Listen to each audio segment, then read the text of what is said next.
बिस्मिल्लाहिर्रहमानिर्रहीम बिस्मिल्लाहिल-फ़त्ताहिल-अलीम। अस्सलाम वालेकुम रहमतुल्लाहि व बरकातहू। डी सब्सक्राइबर उम्मीद करता हूँ, दिल से दुआ करता हूँ कि आप सब लोग ईमान और सेहत की आला तरीन सतह पे होंगे। मैं motivational speaker, leadership, business coach, master trainer, language trainer professor M A Raza, और आज के जो है ना वो लेक्चर के अंदर हम बात करने जा रहे हैं कैन के ऊपर।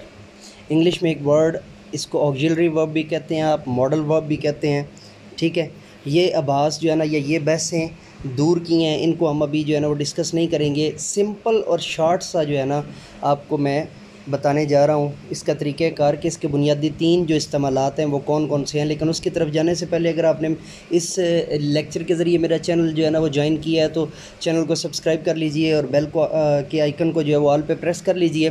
थोड़ा सा आपको मुख्तसर सा तारफ़ जो है ना वो चैनल का देकर तो जो फिर लेक्चर पर वापस आते हैं कि अगर आप जो है ना वो प्राइवेट टीचर हैं या आप जो है ना वो ऐसे पेरेंट्स में शामिल हैं जो अपने बच्चों को ख़ुद होमवर्क करवाते हैं, या आप जो है वो लिटरेचर के स्टूडेंट हैं, या आप जो है राइटर बनना चाहते हैं, या आप पोइट यानी कि शायर बनना चाहते हैं, तो ये चैनल आपके लिए बहुत ज़रूरी और मुमिद मुआवन साबित होगा। चलिए अब लेक्चर को शुरू करते हैं जी। 3 यूसेस ऑफ केन के इस्तेमालात के अंदर बुनियादी तौर पे मैंने आपको बता दिया है। केन को अगर आपसे कोई पूछे कि केन है क्या, तो केन जो है वो कैन जो है ना बेसिकली इसको केन साउथ अफ्रीकन इंग्लिश के अंदर जो है ना वो पढ़ देते होते हैं।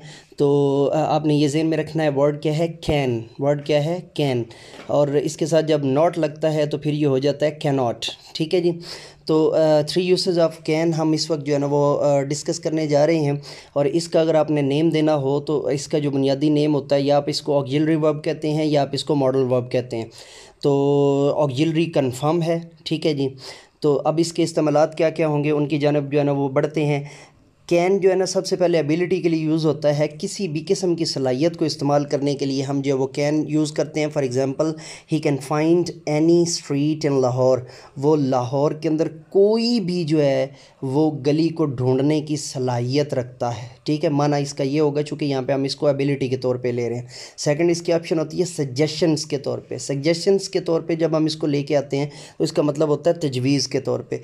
यानी for example, you can take a taxi. अब आप किसी को जो है ना राय दे रहे हैं या तजवीज़ दे रहे हैं कि भाई आप टैक्सी ले सकते हो वहाँ तक पहुँचने के लिए, या जहाँ तक मतलब जाना हो उसके लिए। तीसरी जो इसके अंदर ऑप्शन है वो है जी रिक्वेस्ट, यानी कि दरख्वास्त के तौर पे। ठीक है, तो दरख्वास्त के तौर पे आप क्या कहेंगे, can you take me to Lahore, क्या आप मुझे लाहौर ले जा सकते हैं। ठीक है, तो इसके लिए आपने जो है ना वो यूज़ करना है। मैं दोबारा से दोहरा देता हूँ, तीनों चीज़ें कौन कौन सी हैं जी, सलाहियत के लिए, तजवीज़ के लिए और दरख्वास्त के लिए। डी सब्सक्राइबर, ये था हमारा आज के लेक्चर। नए लेक्चर के साथ दोबारा आपकी खिदमत में हाज़िर होंगे, तब तक के लिए इजाज़त दीजिए। मेरे साथ मिल कर के ये इंसानियत की बेहतरी के लिए एक कदम और। Let me go now and say with me, do more for humanity. Bye bye.